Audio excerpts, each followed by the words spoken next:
Today, we're going to talk about Farrakhan. We're going to talk about Farrakhan, the DMX memorial. And here on drboycetv.com, the home for intelligent Black people, we're going to have an intelligent conversation about what happened at the DMX funeral when Farrakhan spoke and all the apologizing that I'm seeing. I see Damon John apologizing, Allen Iverson apologizing, all these people apologizing. And I'm going to explain to you, I hope I can help you understand why all of this is ridiculous and silly. And so buckle up your seatbelt, get comfortable. We're going to get started on drboycetv.com right now.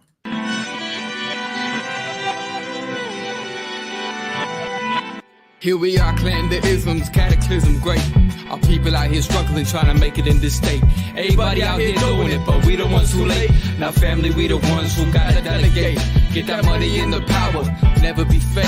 Stick to co-sign for 3. What did he say? Create jobs, support our own. Educate the same and buy back your home. Got 3 degrees, triple 10. 3 PhDs, now we on the CNN. DBTV, let's talk about negligence. Ignorance is bliss, but we can turn it to intelligence. Believe none of what you hear, half of what you see. Let's break it down here on Dr. Boyce TV. Here we are. Hey, what's going on, everybody? My name is Dr. Boyce Watkins. Welcome to drboycetv.com, the home for intelligent Black people. This is a place for people that are Black and intelligent. And Sheree, by the way, Shesray, I see you. Shesay Bird. Shushay. I hope I said it right. I don't know, but you said we love you, King. Well, I love you too. Thank you very much. And so I want to let you guys know this is a platform for intelligent Black people. And so if you are not Black and intelligent, you probably want to get the fuck out because I'm going to confuse you. I'm going to talk over your head. We're going to have conversations that are above your pay grade, things that are going to make you cry and make you get into this Negro splaining that we start seeing out here when white supremacy is everywhere. Krishay, that's her name, and I messed that up. I am so sorry, and I love you too. So let's jump in. Let's get it started. Do me a favor, hit the thumbs up button, share, subscribe button. Give me a yes in the chat.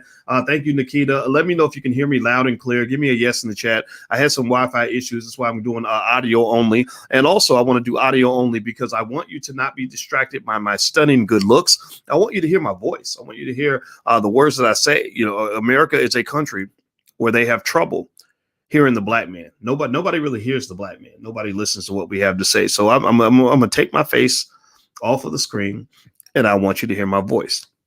Now I'm gonna start off by asking you guys a basic question. I'd like for you guys to answer this question for me. Give me a yes or no. How many of you consider yourselves to be supporters of the Minister Louis Farrakhan? How many of you, if I say, do you like Farrakhan or don't like Farrakhan? Give me a yes or no. How many of you are down with Farrakhan? What's up, Ryan McCrary? Ryan McCrary, a brilliant Black man out of Philadelphia. I've known this brother for many years, and I love him. All right, how many of you would consider yourselves to be supporters of the Honorable Minister Louis Farrakhan? Let's shout it out. Let's make sure that this is heard by everybody watching, because y'all know COINTELPRO is probably hanging out on this channel. You know that all of the people that are engaged in all kinds of social engineering to control the minds of Black people are watching this channel right now. You know that they get real scared when you stop marching and praying and holding hands and singing "We Shall Overcome" and walk around in circles and chasing your tail like a dog. They get real scared when you start actually hearing from people that have real solutions and not just the anointed Negroes on TV, the people that they selected, you know, the ones who are doing Cadillac commercials and appearing at the Grammys and trying to get into corporate America and taking corporate money, $100 million that was supposed to be designated for the Black community, and buying $3 million mansions. You know, they don't like when Black people actually start figuring things out.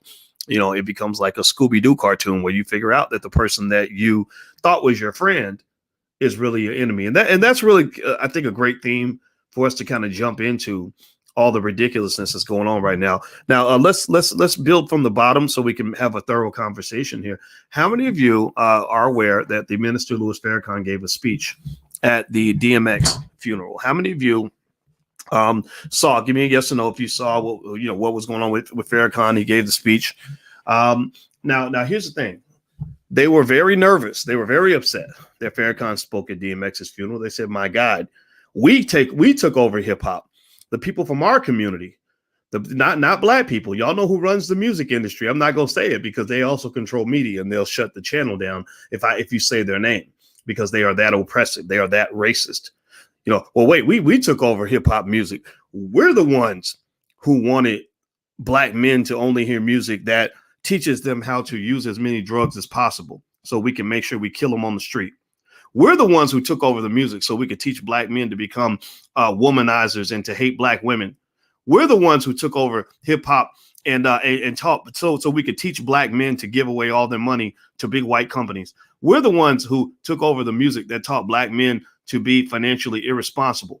We're the ones who took over this music industry so that black men would look up to idiots and ignorant people as opposed to looking up to the intelligent people. We never want them to know about people like Dr. Claude Anderson. My God, if they found out about him or they find out about powernomics and they actually learn how to be powerful, then this whole white supremacy thing ain't gonna work no more. But I'm gonna tell you, guess what, y'all? The cat's out the bag. The cat's out the bag. Y'all might get mad, but shout out to people like Kanye and Ice Cube. Kanye's a billionaire now. He might be crazy, but y'all might not like it, but y'all can't stop him now. And I'm gonna tell you, I talked to both of these black men, and both of these black men were jumping out there quoting people like Dr. Claude Anderson. They were tweeting him to millions of people. So you can't keep the knowledge in the back. You can't keep black knowledge down. You can't kill it. You can't stop us when we come together and start getting smart. Shout out to Charlemagne the God. I worked with Charlemagne the God to get Louis Farrakhan on the Breakfast Club. Yes, we did. We talked about that. And next thing you know, Farrakhan goes on the Breakfast Club. They're like, oh, snap. Oh, my God. Now, instead of hearing our interpretation of who Farrakhan is, instead of allowing us to filter the information like we tend to do with our Negroes, now they get to hear from the guy directly. Oh, my God. We don't want them to hear him talk directly, because then they'll find out that instead of being this vile, hateful, terrible person that we've made him out to be, he's actually a pretty gentle guy who just loves the hell out of black people. He's a man who is incredibly, who's sharper in his 80s than most folks are in their 20s. He's a man who has real solutions for black people, not these fake artificial solutions promoted by white supremacy. When your oppressor is giving you the solution to your oppression and you're not smart enough to understand how ridiculous that is, then you deserve everything you get. If you're in a basketball game, the other team will never explain to you how to score points against them. That's not logical. But some of y'all are backward. Some of y'all ain't got no damn sense. So shout out to Charlemagne for bringing Farrakhan onto the Breakfast Club. The message is that it gets out the bag. Millions of people. Go look it up now. Go on YouTube and look up Farrakhan's interview on the Breakfast Club and look at how many millions of black people were watching that video. Well, look at how many black folks, thousands and thousands of comments from people saying, yes, this is it. This is the solution. It's like a Cinderella story where they've been lying to Cinderella since she was a baby about who her real parents are. You are the adopted stepchild, and every time you say, Daddy, who are my real parents? Sometimes I feel like I belong somewhere else. I feel like this is boy, get in the kitchen and cook. We know who you are. Don't you worry about that. But I need to find out. So what happens when the cat gets out the bag? When y'all get a chance to hear from a person like a Louis Farrakhan, or you hear from a person like a Dr. Claude Anderson, what happens is something clicks. Something clicks. Give me a yes or no if you know what I'm talking about. If something clicks where people say, oh my God, this is it. Maybe we would die less if we stopped letting other people grow and cook our food. Maybe instead of taking food and medicine from people who have been killing us for 400 years, we should actually grow our food ourselves. Maybe the reason that we support white supremacy and white supremacy remains so strong is because the first thing we do when we're little, when our children are young, is we send them to a white supremacist and a white supremacist educational system who will teach them that George Washington was a wonderful guy. Not that George Washington raped black women and was a slave master, but that George Washington was a pretty good dude and they should look up to him.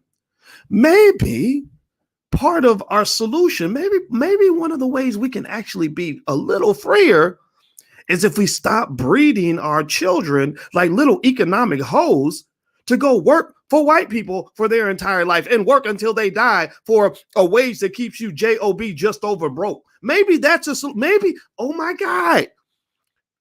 Are you telling me that there are some people in this community that actually have common sense? Well, that's not something they want. That's not going to support the white supremacist agenda. So when Farrakhan goes on the Breakfast Club, I just happened to be in the middle of that conversation. I haven't talked about it much, but we had a little chat about it, and I knew that all you got to do is let that lion out the bag, and once that knowledge gets out to the masses, it's a wrap. I knew when Charlamagne and I talked about bringing Dr. Claude Anderson on the Breakfast Club, I said when they hear just 5 minutes of Powernomics, they are gonna go crazy. They are gonna go crazy. It will be like the movie The Wiz. I don't know if y'all are older, anybody's old enough to remember The Wiz, but there was a part where everybody worked for the evil, wicked witch of the West. Like that was their boss, that was their employer. And they were all loyal to her. They would fight for her, kill for her, all this other stuff. But then when Dorothy killed the witch, they all stripped off their clothes and jumped out, and they started dancing and singing, "Can you feel a brand new day?" It's like the first time they could actually breathe. And that's what happens when you get exposed to knowledge, when you get exposed to truth. You start seeing people coming out the closet. You start seeing Black folks come out and say, now I understand. For the first time in my life, I feel like I have a chance to be free. For the first time in my life, I feel like I'm out of the psychological cage. And so that's what Farrakhan does for Black people. So for those of you who are a little ignorant, I don't blame you. It's okay. They've been training you. They've been preparing you for psychological slavery since you were little. I don't even blame you. You can't blame a stupid person for being stupid. How can a stupid person know that they're stupid? They're too stupid to understand how stupid they are. So if you don't understand, I don't blame you. I feel sorry for you, but I don't blame you. But at the end of the day, the reason that so many millions of Black people, myself included, are extremely loyal to the Nation of Islam and Louis Farrakhan and Dr. Claude Anderson and all things in between is because they're sick of your shit. They're just sick of it. They're sick of this idea that somehow you're supposed to go and tickle a white man's balls in order for you to get ahead in the world. That somehow getting approval and validation from people who hate your guts is somehow some ticket to success, that working for other people, that they realize that that's not the way to win. They're realizing that, wait a minute, I'm sending my kids to school to be educated by white supremacy. Well, it doesn't surprise me when my child grows up to become a white supremacist. So Louis Farrakhan and the Nation of Islam and Dr. Claude Anderson, I'm going to put that in the package. Let's call that the Black Power package. The Black Power package is something that represents something better than this corporatized civil rights, these civil rights super Negroes that they put on TV. This is something better. This is something real. This is you went from the fake to the real. You went from something that was artificial to something that is relevant, meaningful, and powerful. Give me a yes or no. How many of you? Give me a yes or no. Maybe I'm part of that package. I don't know. I don't put myself ever on a level with a Farrakhan or Dr. Claude Anderson. But believe me, when these brilliant men transition to the next life, and I hope that's 100 years from now, I will be in the front row of their funerals. Notice I don't go to anybody else's funerals, but I will be at those two funerals, and I will do my best to get to the front row because these are your leaders. These are the people that you should be paying attention to. Give me a yes or no in the chat if hearing speeches or reading books from Louis Farrakhan or Dr. Claude Anderson has changed your life in a material, relevant way. Give me a yes or no. Everyone in here who has ever heard words from Dr. Claude Anderson or Louis Farrakhan that have changed your perspective, that have helped you raise your kids better, that have helped you feel more empowered, give me a yes or no. Give me a yes or no if hearing what they say has impacted you in a way that none of these civil rights superstars on TV have ever been able to do. These anointed Negroes, these people that they put on TV because they are acceptable. And give me a yes or no. Now, I want you to also consider the fact, now we're going to get to DMX's funeral, but I had to have a thorough conversation on this so the people in the back would understand what's going on right now. So also pay attention to this. Notice that the more effective a Black leader is, the more white mainstream media and white mainstream educational systems reject them, right? Louis Farrakhan and Dr. Claude Anderson will never be invited to your child's white-owned public school. Louis Farrakhan and Dr. Claude Anderson do not get invited onto white-owned media outlets, even though millions of Black people love them. Louis Farrakhan and Dr. Claude Anderson when they're writing big checks, when Apple and all these companies are writing big checks allegedly because they claim that Black Lives Matter and all this other nonsense, and I'm going to explain to you why that's a complete lie and a contradiction in a minute. But when they write those checks, they don't write checks to the Powernomics Corporation that's fighting for reparations. They write those checks to Black Lives Matter and Patrisse Cullors, the Marxist who I'm not sure if she's LGBT or not. I don't know. The lady who is all about white liberalism and blackface.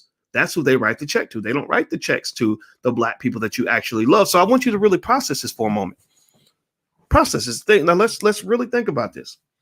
How can somebody truly be your ally when they hate the people that you love?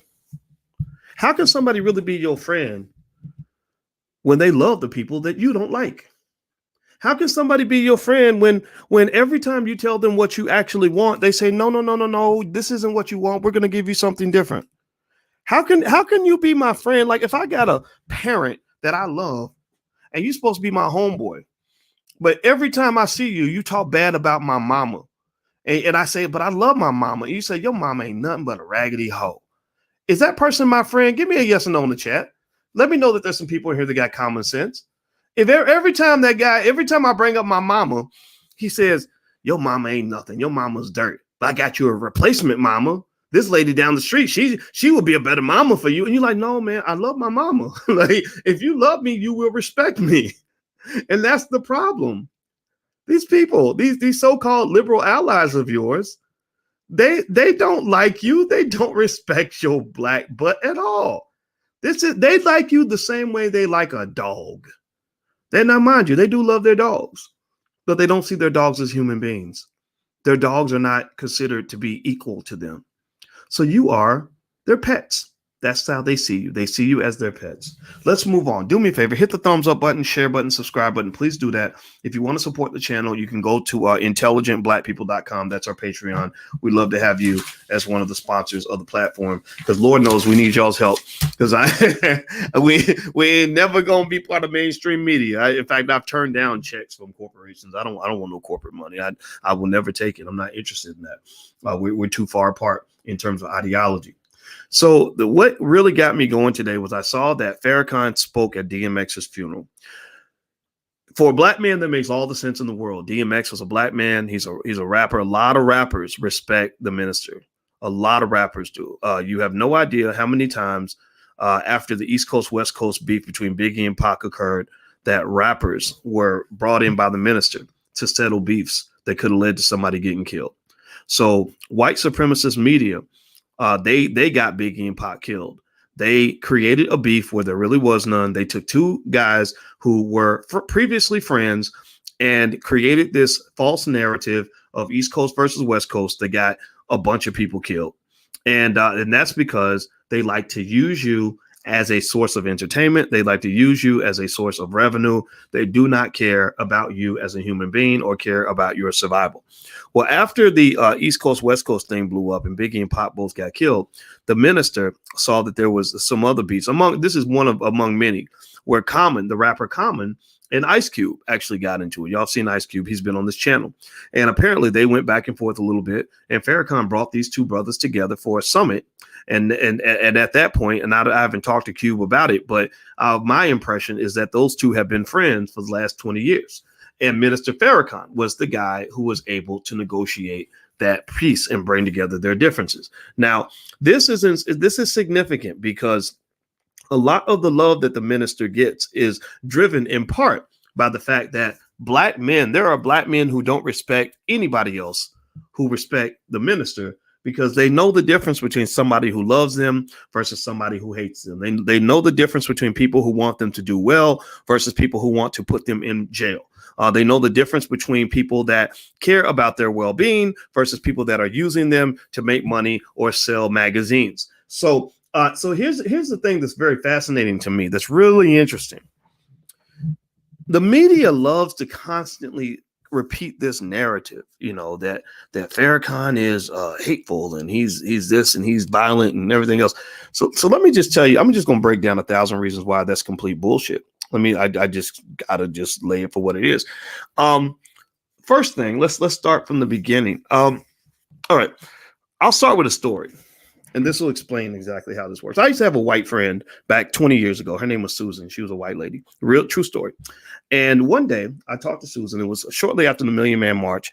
And as a black man, I was very inspired by the Million Man March. I'd never seen this. They brought together well over 1 million black men together. We made promises to love the black woman and support our communities and do better for ourselves and everything else.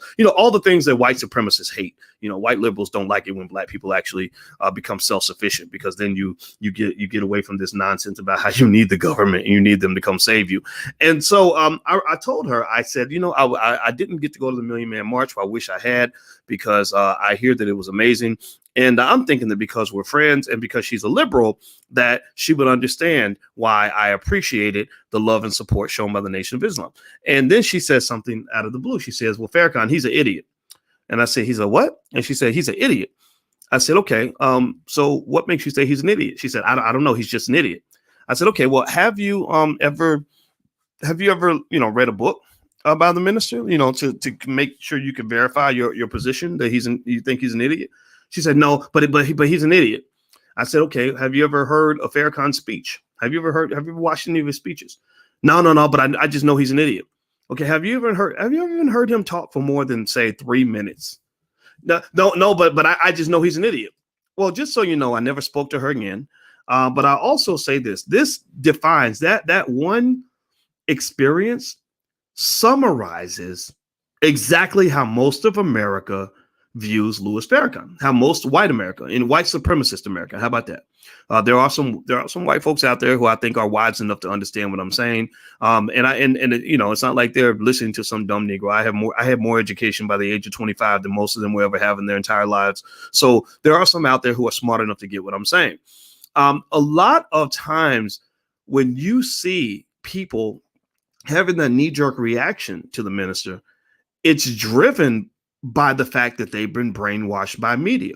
I want you to go and I want you to read some of the articles about the minister when they say he's anti this and anti that, and he's whatever, he's hate-filled and promotes violence. And then I want you to pay attention. I want you to look for one thing. Look for any evidence or proof that they provide for their position. I want you to find just one sentence where they say, yeah, he's violent.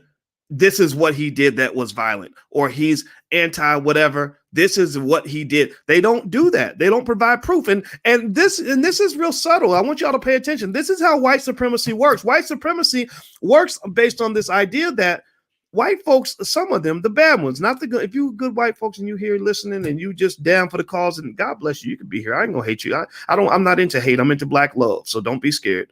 But they see, the thing is that the system sees themselves almost like they're your parents. Anybody remember when you were little and you have an argument? Anybody ever had this happen? Give me a yes or no. When you start arguing with your mama about something, like you want to go to the, you want to go roller skating, and she says you can't because you got to go to school tomorrow. You're like, well, mama, I ain't actually got to go to school. Well, you need to go to bed because you Well, mama, no, actually, mama, I could stay up that time. I'll be back before bedtime. Well, no, well, you ain't got no money to go. Well, mama, I got $10 to go. Okay, I can pay my own way, right? And then your mama realizes she starts losing the argument. What does your mama do? What does your mama say when she starts losing the argument? But she's not gonna let you go. She just already decided you're not gonna go out that night. What does she say? She gets to the point where her back's against the wall and she just says, "'Cause I told you so." Right? Because I told you so. Right? Well, that's what white supremacy does. That's what white supremacist media does. When they can't win an argument or a debate with you about an issue, like say a Farrakhan, they don't actually try to provide things like facts and information. Like they would never sit down with somebody like Dr. Wesley Muhammad and have a debate. My God, their heads would explode because he would run circles around them because he's so smart, right? So what they'll do is they'll get to the point where they'll just say, well, because we said so. Well, wait, why you say Farrakhan is anti this? What did he say? Well, like he's just anti. Okay, so can you give some evidence? Can you give some direct proof that you said he promotes violence, right? Okay, so where exactly do you have evidence that he's promoting violence? Well, blah, blah, blah. Right? And then they get to the point where they just get mad. They just say, because I said so. And that's the thing you got to understand about power. If you read Powernomics, one thing Dr. Claude Anderson explains to y'all Some of y'all people just run around here trying to, these integrationist types that think somehow if you whine and cry enough about your condition that they're going to eventually care about you. No, power makes its own rules. Power writes its own narrative. The people in power ain't got to explain shit to you.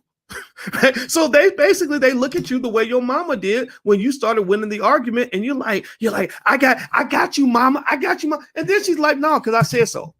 Right? End of debate. Right. So what I'm saying to you is that if you're really into Black empowerment, if you are a Black person that truly wants to have liberation and all these other things, you've got to get enough power where you can deal with the fact that at some point they're just going to say, because we said so. And that's going to be what it is. Look at how many Black men right now. There's about 50 cases, I'm sure, that we could come up with right now of Black men being accused of all kinds of terrible things where there's literally zero evidence proving anything. If you look up the case of Albert Wilson. Please put the hashtag, put the hashtag Albert Wilson in the chat, or free Albert Wilson. Look up that hashtag. Albert Wilson was a young brother that where he was accused of doing something inappropriate with a girl who wasn't Black, and he was with her for 5 minutes. He never, ever actually had intercourse with this girl. I think he kissed her on her chest and then told her he did not want to sleep with her. And somehow she wrote this up as a certain kind of a story. And they sent this brother to jail. He was a college student. They gave him 10 years in jail. This could happen to your child. So be careful. You want to talk about the real risk out there for your child? Warn them about stuff like this. Look up the Albert Wilson case. And I want you to look up Albert Wilson's case. And I want you to find any evidence that he did anything wrong. The media will never, they can't, they have no evidence. It's absolutely fascinating to me how audacious white supremacy can be. It's like, no, we're not going to change nothing. We're going to have the double standard right here in your face, and ain't nothing you're going to do about it. It's like that. It's like being married. It's like a woman being married to a man who cares so little about her and gives so little damns that he literally will bring the side chick right in front of the wife, like at the dinner party, right? Like this is what they do to you. Because here's another thing. I want you to let's dig into this. Hit the thumbs up button. Please hit the thumbs up button. But check this out. Here's another fascinating, interesting little factoid for you. I want you all to break this down. So when we talk about the fact that they express this idea that Farrakhan is somehow anti this and anti that, right? So of course they're outraged because he spoke at DMX's funeral. You got Damon John and Allen Iverson out here on their knees apologizing. It was very weird. I think Damon John wrote some really ridiculous apology for the fact that he simply tweeted that Farrakhan gave a good speech. Like, you can't even give a man a compliment. They got you on your knees like a little bitch apologizing. Why are you apologizing for giving the man a compliment? You ain't got to agree with everything the man says to just say, good speech, bro. Nice job, man. So process this. This is what's really fascinating. This is where the white supremacy gets thrown in your face. And this ain't just coming from the Republicans. This is coming from your so-called liberal allies. Pay attention now. They claim that there's no capacity for any sort of forgiveness toward anything they believe Farrakhan might have done over the years, which really he hasn't done any of these things from what I understand. But let's assume that there was something that they were upset with him about from 10, 20 years ago. So think about this. They have no capacity to forgive or forget any of that.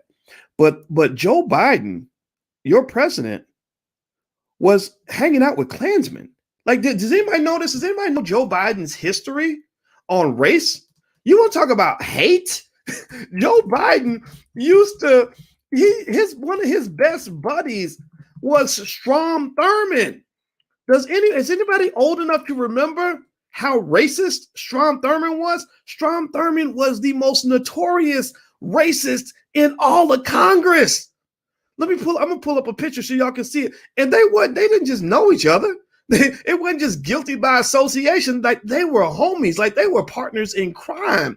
Look at this. Look at this picture. Hold on. Let me see if I can pull it. Look at that picture. Look at that picture. That's like father, son. That's like, how many times, think about this, fellas. How often do you put your head on another man's shoulder? Like, you got to be real close to that man to put your head on his shoulder. Like, hey, dad. Like, come here, dad. I love you, pops. Right? Like, so Joe Biden, your president, you're supposed to forgive the fact that he was best buddies with a known racist, but yet they can't let go of this animosity they have toward Louis Farrakhan. Joe Biden, keep processing this with me, okay? So you're telling me Joe Biden, that Louis Farrakhan is filled with hate, but Joe Biden probably put over 100,000 black men in prison with his crime bill when he was calling us super predators in the 1990s. Now, I'm not telling you now, just mind you, I had to think about this. And I said, Boyce, you see the obvious. We know what's going on. I don't mean to talk about myself in the third person. I know that probably sounds really weird and arrogant. I'm going to stop doing that. But I said, wait a minute, who am I saying this to, right? Am I preaching to the choir? Because I'm obviously talking to intelligent black people who already know some of these things. Am I saying it to white people? No, because they don't care. Power doesn't need an explanation. Power does not need facts. We've shown this. Power just says, I told you so. So white supremacy is going to do what white supremacy does. I think that the reason I felt compelled to share this point of view is because there are some people in our community who are just ass backward in terms of how quickly they will go along with the narrative. And maybe I'm saying this to you to point this out to you so you can identify and have some strong words for those black men, those cowardly little wimpy ass vagina carrying tampon wearing Negroes out here who are triple apologizing over the fact that they simply gave Louis Farrakhan a compliment. You watched the DMX funeral. The man gave a great speech. And all you did, Damon John, was tweet, good job, bro. That's all, or whatever he said. Good job. Farrakhan gave a great speech. Next thing I know, this man is issuing a full-throated apology, like a full statement. This man wrote, hold on. I put it on my Instagram. By the way, my Instagram is The Real Boyce Watkins. I'm gonna put the link on here. So I gotta show y'all what he said. This was what, like, I was floored. I was like, wow. No wonder they don't respect the black man, because they got y'all walking around here like a pack of bitches. Like, let me just find his statement. It was mind boggling. I was like, wow, like the butter biscuits are really warm and tasty in the executive suite that you're sitting in, brother. Because this is insane that you wrote this. So he wrote, let me pull it up on the screen. I want to share it with you. Let me share my screen. Hit the thumbs up button. Please hit the thumbs up button. I really need y'all's protection when I do videos like this, because they're gonna come for me at some point. All right. So here's what was stated. I'm gonna make it full screen so we can give Mr. Whatever those shoes were that he made. I forgot what were those shoes called that Damon John made? I forgot. I know he's on Shark Tank. Feli, or no, not Feli. I forgot. For us, Fubu. Yeah. Okay. So this is definitely ain't for us or by us. This statement is not made for us, and this statement certainly was not made by us. But here's what he says. He says, in regards to my tweet regarding DMX's funeral, my comments on Minister Farrakhan were only related to what I just witnessed tonight, unbeknownst to his prior stances. As someone who was fortunate enough to have a stepdad of Jewish faith, I do not condone and never would condone any anti-Semitic prejudice or any remarks of hatred. The prior tweet will be removed to avoid further pain and confusion to anyone who has felt hurt in the past by any negative comments of his. That was a very intelligent statement, young lady. Very nice. That was very, very good, Damon. Somebody pass Damon the biscuits, because he gets to eat good tonight. Because I'm gonna tell you what, I get it. Let me just make this clear. I get it if you don't rock with Farrakhan and the Nation of Islam. I'm not going to hate you for that. I get it if you say, I heard what they said and and that's not really my style. I get that. There's room for that. I will tell you, a few years ago, I had to walk to the minister's house. He lived a block and a half away from me. In Chicago, I lived a block and a half from Barack Obama to my right. I lived a block and a half from Minister Louis Farrakhan to my left. I could literally run to both of their houses in 5 minutes when I was fat. That's how close they lived. Like, even when I was fat, even when I was Lizzo size, I could literally run to both of their houses and run back if I wanted to, because they lived that close to me.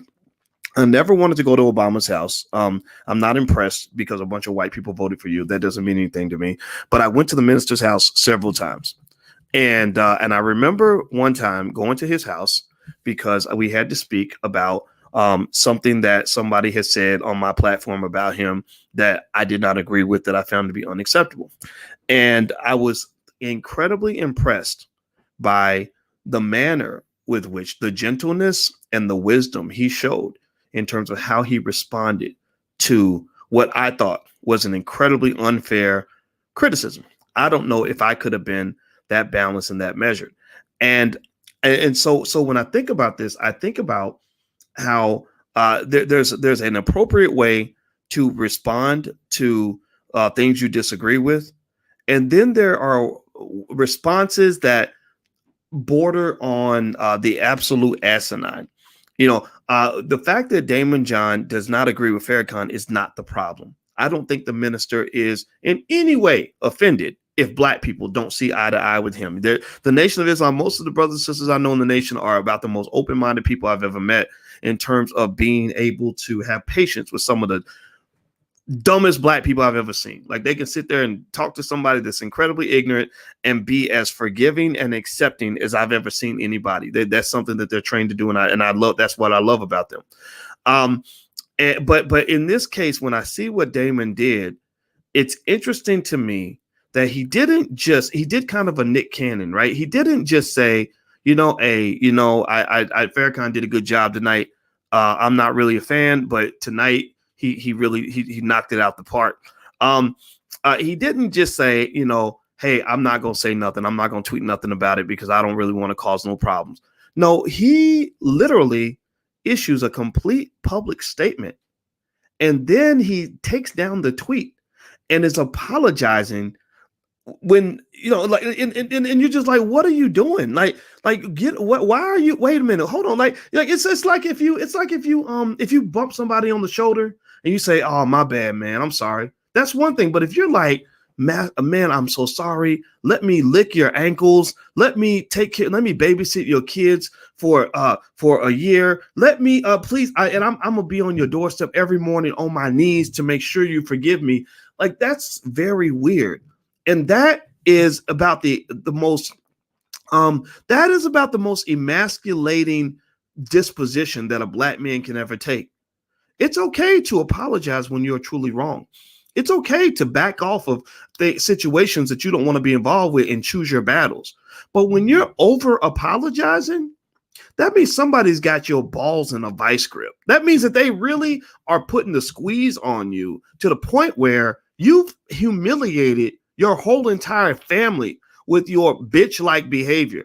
So I'm just gonna call it for what it is. This was insane to me. And I saw Dwayne Wade. I think that there was a comment Nick Cannon made. Now to Nick Cannon's credit, now we know how Nick was over apologizing because again they had his testicles in a vice grip. They probably crushed him up, made him like real like powdery and turned it into like a vagina or something. But Nick Nick did, to his credit, say something favorable about the minister. I think Dwayne Wade said something like, we got your back, bro, or whatever, right? Some thoughtless comment. And Dwayne Wade then comes back and he's apologizing literally for simply liking Nick Cannon's remark, right, about minister. So it's fascinating to me how this name has become so toxic in their mind that they have used so much of their power to control these black men in a way that is entirely unnatural. I mean, this is butt breaking at its finest. Like, this is beyond butt breaking, right? So here's another thing that's really interesting to me, though, right? I want to challenge this, and I don't know. I'm sure at some point, I'll probably get in big trouble with the social media tech giants for bringing these things up. But I got to do what I got to do, right? This is just whatever. We got to just say what needs to be said. But check this out. This is interesting, right? So So you're telling me, so the tech giants all got together. Again, they claim not to be an oligopoly. They claim not to have extraordinary market power, but yet they get together and they decide as a collective to censor certain people. They decide as a collective to not just collect all the money, but to control the politics and the free speech in America, right? But yet they're claiming they don't have any monopoly power, or oligopoly power, or cartel power, which is about the most ridiculous thing in the world. Remember, my PhD's in finance. I know economics, and I know what a cartel looks like. Y'all running shit like the mob right now, like really the tech giants. I'm talking about Apple and Twitter and Facebook and YouTube. I mean, it's the scariest thing in the world right now, because your tech giants have become your new government. So all these tech giants, like, you know, Apple Music and others, have decided to get together and say, okay, in a coordinated fashion, even though we claim we don't operate in a coordinated way, but in a coordinated fashion, we're all going to get together and we're going to ban Louis Farrakhan. We're going to ban Reza Islam. We're going to ban certain other people that we don't agree with, that we don't like, because their comments don't fit the white liberal narrative.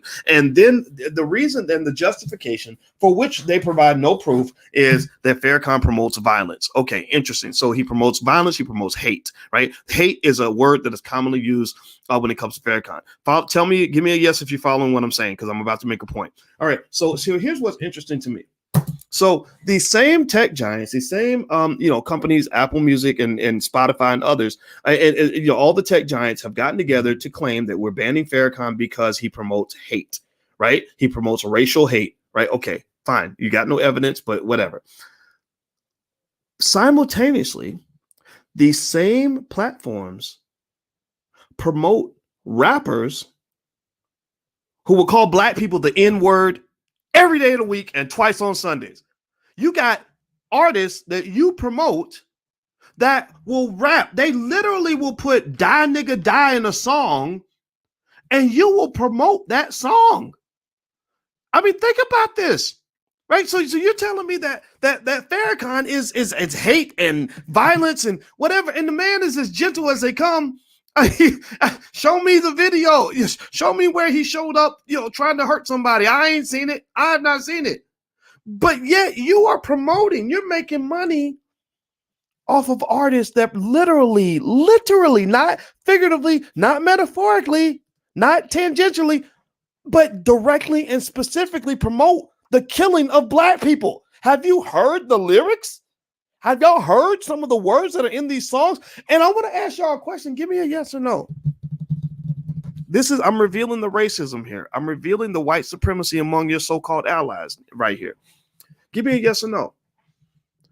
Do you think that those artists could make those songs and say those things about killing Asian people? Do you think they can make songs like that and talk about killing Asian people? Do you think they can make those songs that talk about killing white people? Do you think they can make songs like that talking about, taking the lives of Jewish people? Then why would Spotify, Apple Music, and all these other corporations that claim that, people like Farrakhan are filled with hate, why would they promote artists that openly talk about killing black people? How are these people your friends again? These are your allies? Do y'all see the white supremacy in the room? Do y'all see the racial double standard? I mean, think about this. These are the same companies that will put Black Lives Matter on a big banner on their building, but will make billions of dollars promoting artists who talk about killing black people. But again, I told you that power does not need an explanation. Power just says, I told you so. When they show up in your face with these stupid contradictions and ridiculous racist double standards, and you say, wait a minute, how are you telling me that Black Lives Matter to you, but you just promoted an artist that is talking about murdering black people? They say, well, because we said so. Or they just don't respond. Or wait a minute, okay, you're talking all day about the police shootings on MSNBC, but you won't talk about reparations. The community also wants reparations. Well, because we said so. Because power doesn't owe you a response. So the only solution, the only reaction to black power, to white power that black people have at their disposal is to get some black power. The only way you can respond to this racism is to get your own power. That's where doing for self is important. That's why the Nation of Islam matters, because they're one of the few communities in black culture that understand why you need to grow your own food. I went to a conference. It was a summit. of economists. There's about 12 of us in the room. We sat with Minister Farrakhan for 12 hours. And all we talked about the whole day was figuring out ways that Black people could develop ecosystems that will allow us to grow our own food. The Nation of Islam is valuable because they understand how crazy and backward this connection and this commitment to white supremacist systems makes you, where you're dependent upon people who want to see you die, who are to make your media, to give you your education, to give you your jobs, and to give you your food. Then you're always going to be a victim. And so a lot of the civil rights superstars that you see on TV, this ineffective leadership that millions of intelligent people are walking away from, this ineffective leadership is sort of built on this this ridiculous narrative that somehow, if we are well behaved, if we whine loud enough and we keep crying loud enough, then one day white folks will stop being mean to us. One day white supremacy will decide to actually help us. Right? It will hurt itself. It will take money out of its own pocket and put money into our pocket. It will take power away from itself and give power to us. And people who think that way don't understand power. And so one of the things I love about Minister Farrakhan, why I will never walk away from his ideology, one of the reasons I love Dr. Claude Anderson, is because they help you understand the world that you live in a realistic framework. At the end of the day, when you're talking about hate speech, I cannot understand for the life of me why you or how anybody can justify the fact that they claim Farrakhan promotes hate speech, but yet you're promoting rappers who talk about killing Black people, right? Who call Black people the N-word in every other lyric. And also, here's the other thing about that. When you talk about the music piece, you also have to challenge Black folks. Half y'all looking half crazy when you run around here and you get livid when a white person calls you the N-word, but you support an artist promoted by a white record label, most of which are owned by the Jewish community. Y'all know what it is, that is calling you the N-word. So 1 minute you're calling yourself the N-word. They're promoting this music to white folks everywhere where they're playing the music in their car and you're calling yourself the N-word, but somehow you go crazy when they call you the N-word. It's stupid. It's ridiculous. It's crazy to me. So I kind of think that maybe we got to kind of look at ourselves and realize that it ain't just a matter of blaming white folks for white supremacy. A lot of the reason white supremacy thrives is because you support white supremacy. You are a white supremacist. You will allow them to treat you any old kind of way. You will allow them to put you in a dirty little bag. You allow them to say things about you that no one can say about any other group of people except for you. And you're okay with that as long as somebody got a slam and hit record or somebody has enough money or whatever. You'll let anything go. You don't have any standards. And so one of the things that Farrakhan gives you is he gives you a standard. The Nation of Islam has a standard. They have standards for behavior. That's why I rock with it. I have so many friends from the nation that I just love to death that are amazing people. I know that if we have a 9 o'clock meeting on a Tuesday, they're going to show up at 8:55. I know that if there's a business transaction, they're going to follow through on what they claimed, what we agreed that they were going to do. And I'm going to tell you, that's not something you see everywhere. So I will say this. I was very impressed that the whoever put together the DMX funeral, I was very impressed that they stood by and had the minister speak at that funeral. The reason that Farrakhan was an appropriate speaker for that funeral is because DMX represented a certain aspect of Black masculinity. Some of it was not healthy. I'm not going to lie, but some of it was a lot. Everybody loved his music. Everybody loved what he did. He was very creative and spiritual and everything else. He was not perfect though. And I think that those imperfections need to be examined as well when we talk about how we raise our boys and love our children. But with that said, I think that obviously the reaction to Minister Farrakhan is always going to be negative when it comes to broader society. And I applaud those of you who've learned to basically fight power with power. And what that means is that power, remember I told you, white supremacist power basically says, because I said so. Like, we're going to go with the narrative we want to go with, whether you like it or not. White supremacy says we don't need your approval for us to move forward. When we decide we're going to try to take down Farrakhan, or we're going to decide to create a certain narrative, we're not going to ask you for permission. We're not going to provide you with no sort of proof or facts or anything, right? Well, you know what? Well, two can play at that game. The only response to white power is more power in the Black community. The only way you can challenge what you're up against is power, because you are not playing a game that is fair. And so the reason that integration and all this other stuff did not work, and the civil rights superstars will never achieve significant gains for the Black community, is because they do not know how to play the game of power when you're challenging a white supremacist system. These individuals only know how to survive in the system. They only know how to get ahead if they're rewarded by the system. So how can you fight a white supremacist system when the requirement for your survival is to be rewarded by that system in the first place, right? Your measuring sticks, your metrics of success are driven by false accolades and false validation created directly by that system, right? So you say, well, look at me. I'm a civil rights superstar because I was on MSNBC. Well, that's white supremacy rewarding you. I'm a civil rights superstar because I have a job at Brown University. Well, that's white supremacy rewarding you. I'm a civil rights superstar because I performed at the Grammys and I'm sitting next to celebrities. Well, that's white supremacy rewarding you. I'm a civil rights superstar because I just did a Cadillac commercial. Well, that's white supremacy rewarding you. And so where you have to be very careful. Now, don't get me wrong. There's nothing wrong with, going to the Grammys or going to Brown University or even doing a Cadillac commercial. But the thing about it is that there's a difference between doing those things because you want to and you want to engage with the world versus doing those things because you need those things in order for you to be validated and to even exist in the first place. So this self-reliance piece, this Black nationalist ideology, I want to, for those of you who are still thinking about it, I want you to consider this, because I can tell you beyond any doubt that the more independent you are, the more freedom you have, the more liberated you will feel, the less oppressed you will feel. There is very rarely a free person who also is an oppressed person, but most oppressed people are not free. So when you talk about freedom means self-reliance and self-sufficiency. And that's what the Nation of Islam speaks on. So if I was to define Minister Farrakhan in a couple of terms, I would use these two terms to start with. One is self-reliance. The other one is Black love. If you love yourself and you are able to take care of yourself, then you're likely going to be able to overcome the limitations of white supremacy, because you're not looking for white supremacy to sustain you based on what you eat, where you work, and how you get educated and what media you consume. So that means that as Black people, what we must do in this generation and beyond is we must have an overcommitment. We must overstand an overcommitment to creating Black-owned media. We must have a commitment to educating our own kids.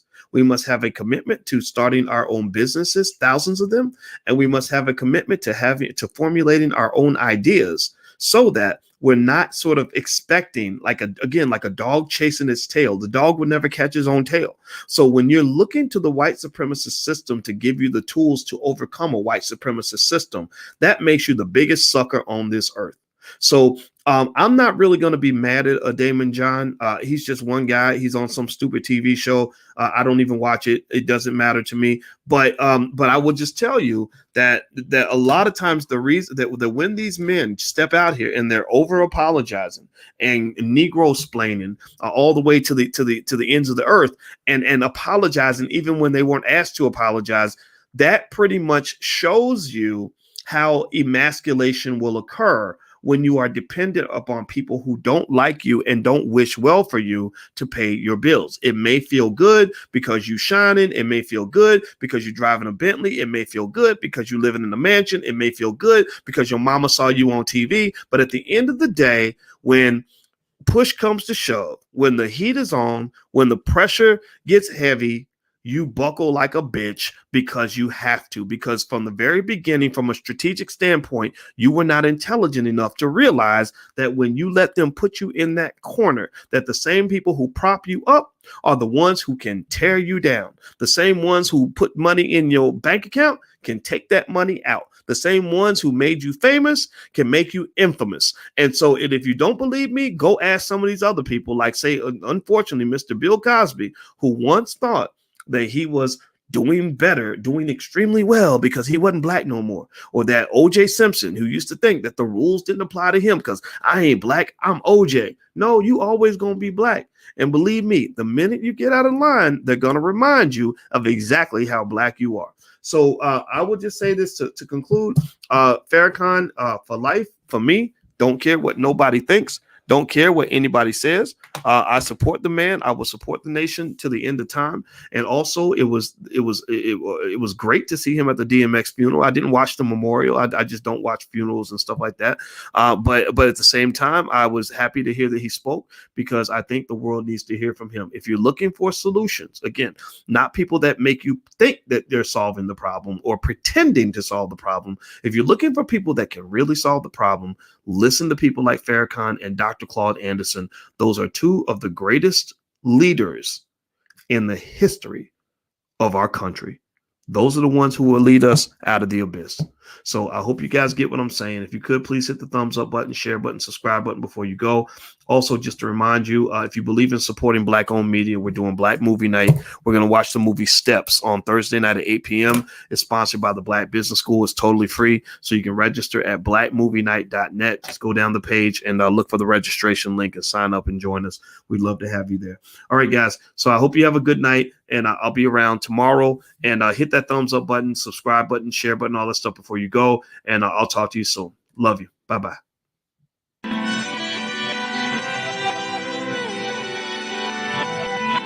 Here we are, clan the isms, cataclysm great. Our people out here struggling, trying to make it in this state. Everybody out here doing it, but we the ones who late. Now family, we the ones who gotta delegate. Get that money in the power, never be fake. Stick to cosign for 3. What did he say? Create jobs, support our own. Educate the same and buy back your home. Got 3 degrees, triple 10. 3 PhDs, now we on the CNN. DBTV, let's talk about negligence. Ignorance is bliss, but we can turn it to intelligence. Believe none of what you hear, half of what you see. Let's break it down here on Dr. Boyce TV. Here we are.